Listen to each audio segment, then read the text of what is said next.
Hi, my വേൾഡിലേക്ക് എല്ലാവർക്കും സ്വാഗതം. നമ്മളിന്ന് തയ്യാറാക്കാൻ പോകുന്നത് ഇഡ്ലിയുടെ കൂടെയും ദോശയുടെ കൂടെയൊക്കെ കഴിക്കാൻ പറ്റിയ ചമ്മന്തിപ്പൊടിയാണ്.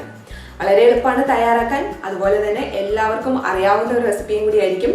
എന്നാൽ പോലും നമ്മുടെ മൈ വേൾഡിൽ കൂടെ കാണുമ്പോഴത്തേക്കും എന്തെങ്കിലും സ്പെഷ്യൽ വേണ്ടേ? അപ്പോൾ ഞാൻ ഇതിലേക്ക് ഒരു സീക്രട്ട് ഇൻഗ്രീഡിയൻറ്റ് ആഡ് ചെയ്യുന്നുണ്ട്, കണ്ടു നോക്കൂ. അപ്പോൾ ഇത് ആഡ് ചെയ്ത് കഴിഞ്ഞാലുണ്ടല്ലോ നമ്മുടെ ഈ ചമ്മന്തിപ്പൊടിക്ക് നല്ല മണവും അതുപോലെ തന്നെ ടേസ്റ്റും ഒരുപാട് കൂടും. അപ്പോൾ നിങ്ങളിത് കണ്ടു നോക്കിയിട്ട് ഇന്ന് തന്നെ ട്രൈ ചെയ്ത് നോക്കുക.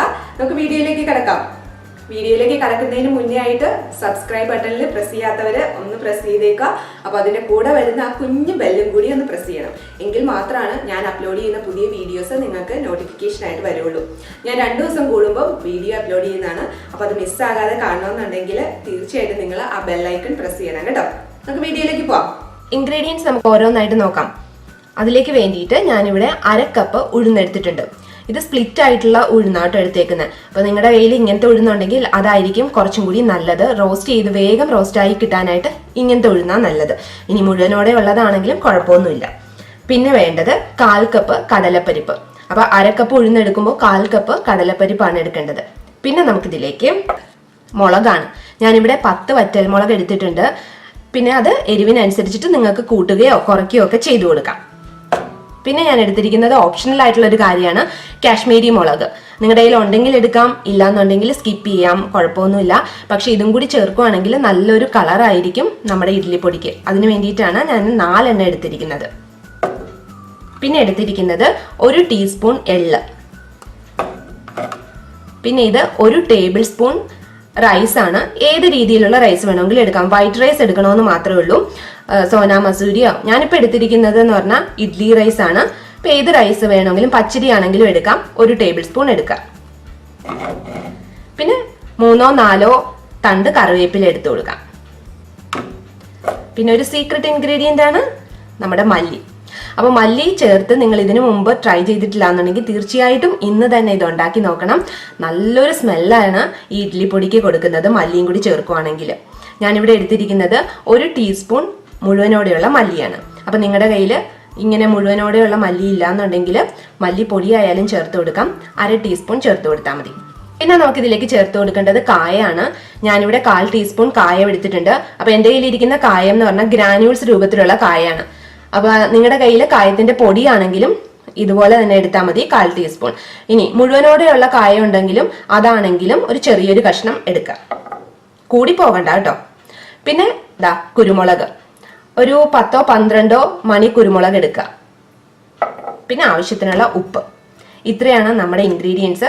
നമുക്കിനി ഓരോന്നായിട്ട് ഡ്രൈ റോസ്റ്റ് ചെയ്തെടുക്കാം. ഇതാ ഞാൻ പാൻ അടുപ്പത്ത് വെച്ചിട്ടുണ്ട്. അപ്പോൾ പാൻ ഒന്ന് ചൂടായി കഴിയുമ്പോൾ നമുക്കതിലേക്ക് ഓരോ ഇൻഗ്രീഡിയൻസും ചേർത്ത് ഡ്രൈ റോസ്റ്റ് ചെയ്തെടുക്കണം. പിന്നെ നിങ്ങളുടെ കയ്യിൽ ഇരുമ്പ് ചീനച്ചട്ടി ഉണ്ടെങ്കിൽ അതെടുക്കുന്നതായിരിക്കും കുറച്ചും കൂടി നല്ലത്. എൻ്റെ കയ്യിലുള്ള ചീനച്ചട്ടി ചെറിയൊരു ചീനച്ചട്ടിയാണ്, നിങ്ങൾ കണ്ടിട്ടുള്ളതല്ലേ ഇരുമ്പ് ചീനച്ചട്ടി. അപ്പോൾ അതുകൊണ്ടാണ് ഞാൻ എടുക്കാത്തത്. കുറച്ച് വൈഡ് ആയിട്ടുള്ള പാത്രം ആണ് വേണ്ടത് ഇതിന്. എന്ന് വെച്ചാൽ ഒരുപാട് സാധനങ്ങൾ നമുക്ക് ഡ്രൈ റോസ്റ്റ് ചെയ്യാനുണ്ടല്ലോ. പിന്നെ നോൺ സ്റ്റിക്കിൻ്റെ പാൻ എടുക്കണ്ട, അതിൻ്റെ കോട്ടിംഗ് ഒക്കെ പോകാനുള്ള ചാൻസ് ഉണ്ട്. അപ്പം അത് കാരണം അതൊന്നും വേണ്ട. എന്തായാലും നന്നായിട്ട് ചൂടായിട്ടുണ്ട്. നമുക്കിനി ഇത് ഓരോന്നായിട്ട് നമുക്ക് ചേർത്ത് കൊടുക്കാം. നമുക്ക് ആദ്യം തന്നെ മുളക് വറുത്തെടുക്കാം.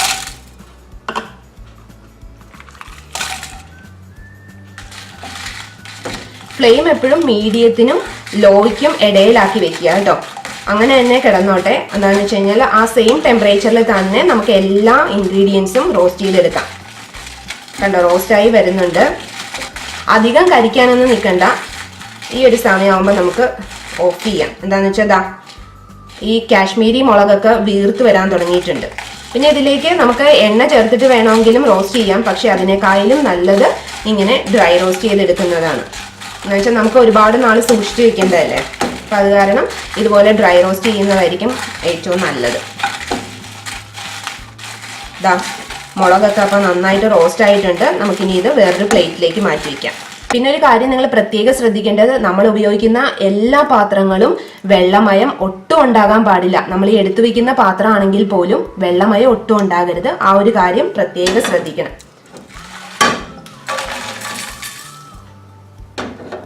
ഇനി നമുക്കിതിലേക്ക് ഉഴുന്ന് ചേർത്ത് കൊടുക്കാം.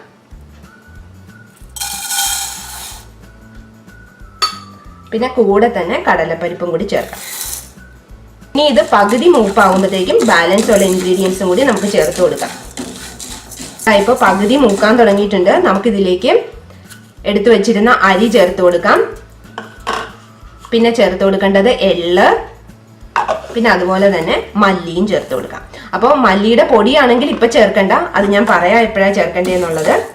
പിന്നെ നമുക്കിതിലേക്ക് കുരുമുളകും കൂടി ചേർത്ത് കൊടുക്കാം.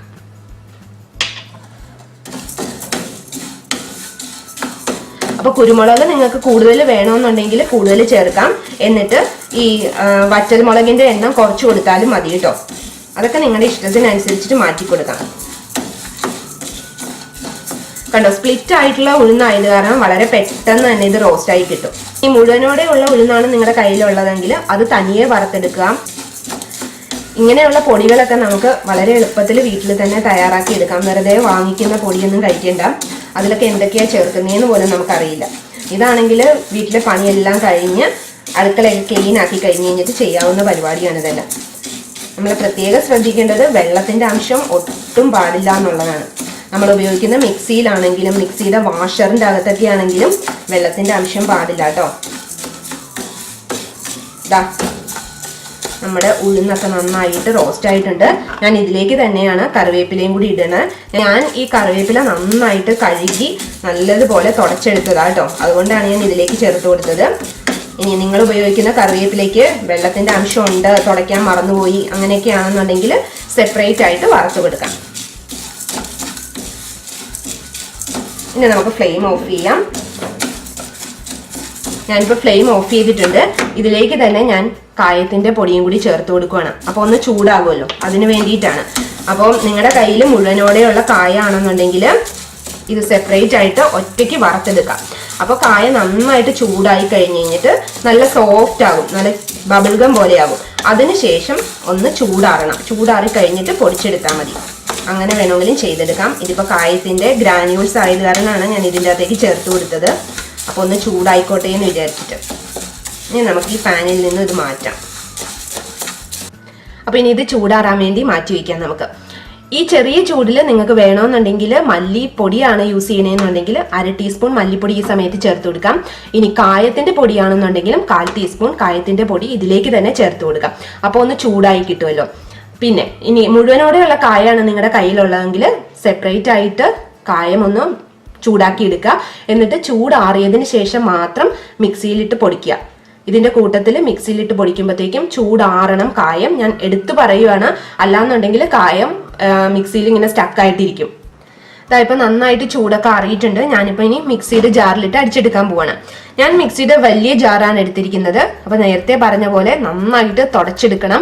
അതുപോലെ തന്നെ ഈ ജാറിൻ്റെ ലിഡിൻ്റെ ആണെങ്കിലും ദാ വാഷറൊക്കെ കണ്ടില്ല, വാഷറിൻ്റെ അകത്തൊക്കെ നന്നായിട്ട് തുടയ്ക്കുക. വെള്ളത്തിൻ്റെ അംശം ഒട്ടും പാടില്ല. ഇനി നിങ്ങളുടെ മിക്സിയുടെ ജാറിൻ്റെ കപ്പാസിറ്റി അനുസരിച്ചിട്ട് 1 പ്രാവശ്യം 2 പ്രാവശ്യം എങ്ങനെയാണോ നിങ്ങൾക്ക് അടിച്ചെടുക്കാൻ പറ്റുന്നതെന്ന് വെച്ച് കഴിഞ്ഞാൽ അതനുസരിച്ചിട്ട് പൊടിച്ചെടുക്കാം. ഓക്കെ, അപ്പം ഞാൻ എന്തായാലും ഇത് പൊടിച്ചെടുക്കട്ടെ കേട്ടോ. പിന്നെ ഒരു കാര്യം പറയേണ്ടത്, ചിലവർക്ക് നല്ല ഫൈൻ ആയിട്ടുള്ള പൗഡർ ആയിരിക്കും ഇഷ്ടം, ചിലവർക്ക് അതിൻ്റെ അകത്ത് കുറച്ച് തരി വേണം. അപ്പോൾ അത് നിങ്ങളുടെ ഇഷ്ടത്തിനനുസരിച്ചിട്ട് പൊടിച്ചെടുക്കാം. ഞാൻ എന്തായാലും കുറച്ച് തരിയോട് കൂടിയാണ് പൊടിച്ചെടുക്കുന്നത്. എന്താണെന്ന് വെച്ചാൽ ഞങ്ങൾക്ക് ഇവിടെ എല്ലാവർക്കും ഇഷ്ടം അങ്ങനെയാണ്. ഇപ്പം ഞാൻ പൊടിച്ചെടുത്ത് വന്നിട്ടുണ്ട്. ഇവിടെ ഇരിക്കട്ടെ, 2 മിനിറ്റിന് ശേഷം നമുക്ക് തുറക്കാം. അല്ലാന്നുണ്ടെങ്കിൽ നമ്മൾ ഭയങ്കരമായിട്ട് തുമ്മും. എന്തായാലും 2 മിനിറ്റിന് ശേഷം നമുക്കിത് തുറന്ന് നോക്കാം. ഞാൻ തുറന്നു, 2-3 പ്രാവശ്യം ഞാൻ നന്നായിട്ടൊന്ന് തുമ്മി. എന്തായാലും നമുക്കിനി ഉപ്പ് ചേർത്ത് കൊടുക്കാം. ഞാനിപ്പോൾ വേറൊരു പാത്രത്തിലേക്ക് മാറ്റി വയ്ക്കുകയാണ്.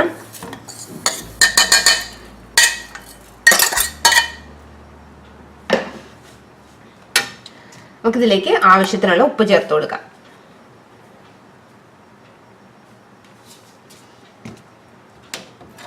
എന്നിട്ട് നന്നായിട്ടൊന്ന് മിക്സ് ചെയ്ത് കൊടുക്കാം.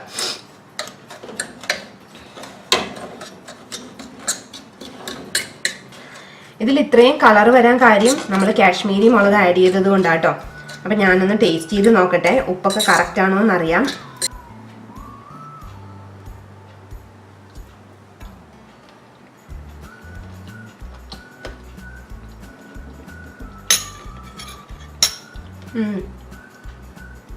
ഉപ്പ് കുറച്ചും കൂടി വേണം. എരിവൊക്കെ ഉണ്ട്. എന്താ കറിവേപ്പിലയുടെ ഒക്കെ ടേസ്റ്റ് ഉണ്ടല്ലോ, നല്ല സൂപ്പറായിട്ട് വന്നിട്ടുണ്ട്. നല്ലൊരു സ്മെല്ലാകട്ടോ. മല്ലി ചേർത്ത് നിങ്ങൾ തീർച്ചയായിട്ടും ഈ ഇഡ്ലിപ്പൊടി ഒന്ന് ഉണ്ടാക്കി നോക്കണം. നല്ലൊരു മണവും നല്ലൊരു ടേസ്റ്റുമാണ്. ഇതാ അപ്പം അങ്ങനെ നമ്മുടെ ഇഡ്ലിപ്പൊടി റെഡി ആയിട്ടുണ്ട്. അപ്പോൾ ഇത് ഒരു എയർ ടൈറ്റ് കണ്ടെയ്നറിലാക്കി വെക്കുകയാണെന്നുണ്ടെങ്കിൽ ഒരുപാട് നാള് കേടാകാതെ ഇരിക്കും. ഫ്രിഡ്ജിലൊന്നും വെക്കേണ്ട, പുറത്ത് തന്നെ വെച്ചാലും മതി. അപ്പം ഞാൻ നേരത്തെ പറഞ്ഞതുപോലെ നിങ്ങൾക്ക് എങ്ങനെയുള്ള പൊടിയാണോ വേണ്ടത്, ഫൈൻ ആയിട്ടുള്ള പൗഡർ ആണെങ്കിൽ അതുപോലെ പൊടിച്ചെടുക്കുക. അല്ലാന്നുണ്ടെങ്കിൽ ഇതുപോലെ ഗ്രാന്യൂൾസ് ആയിട്ടുള്ളത് വേണമെന്നുണ്ടെങ്കിൽ അങ്ങനെ വേണമെങ്കിലും പൊടിച്ചെടുക്കാം. അപ്പം ഇത്രയേ ഉള്ളൂ. വളരെ ടേസ്റ്റി ആയിട്ടുള്ളതും പെട്ടെന്ന് തന്നെ കഴിഞ്ഞില്ലേ ഇത്. അപ്പോൾ നിങ്ങൾ നോക്കേണ്ട കാര്യം എന്തൊക്കെയാന്ന് വെച്ച് കഴിഞ്ഞാൽ മുളക് കൂടി പോകാതിരിക്കാൻ ശ്രദ്ധിക്കുക. അതുപോലെ തന്നെ നമ്മൾ ഉപയോഗിക്കുന്ന പാത്രത്തിലൊന്നും വെള്ളത്തിന്റെ അംശവും പാടില്ല. അങ്ങനെയാണെന്നുണ്ടെങ്കിൽ കുറച്ച് നാള് സൂക്ഷിക്കാൻ പറ്റുള്ളൂ. അപ്പൊ ഞാൻ എടുത്തു വെച്ചിരിക്കുന്നത് ഇന്ന് ഇഡലിയാണ്. അപ്പൊ ഇഡലിയുടെ കൂടെ ഞാനൊന്ന് കഴിച്ചിട്ട് ഇതിന്റെ ഫീഡ്ബാക്ക് പറഞ്ഞുതരാം കേട്ടോ. ഞാനിപ്പോ ഇഡലിയുടെ കൂടെ ഒന്ന് കഴിച്ചു നോക്കട്ടെ കേട്ടോ.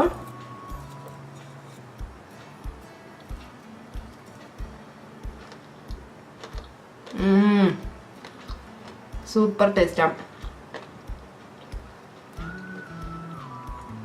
നല്ല ടേസ്റ്റ് ഉണ്ട്. നിങ്ങൾ തീർച്ചയായിട്ടും ഇതുപോലെ തന്നെ ട്രൈ ചെയ്ത് നോക്കാം. തരിതരിയായിട്ട് പൊടിച്ചെടുക്കണം കേട്ടോ, അതാണ് അതിൻ്റെ കറക്റ്റ് ആയിട്ടുള്ള ടേസ്റ്റ്. അതെൻ്റെ പേഴ്സണൽ ഒപ്പീനിയൻ ആണ്. നിങ്ങൾക്ക് എങ്ങനെയാണോ താല്പര്യം അതിനനുസരിച്ച് ചെയ്യുക.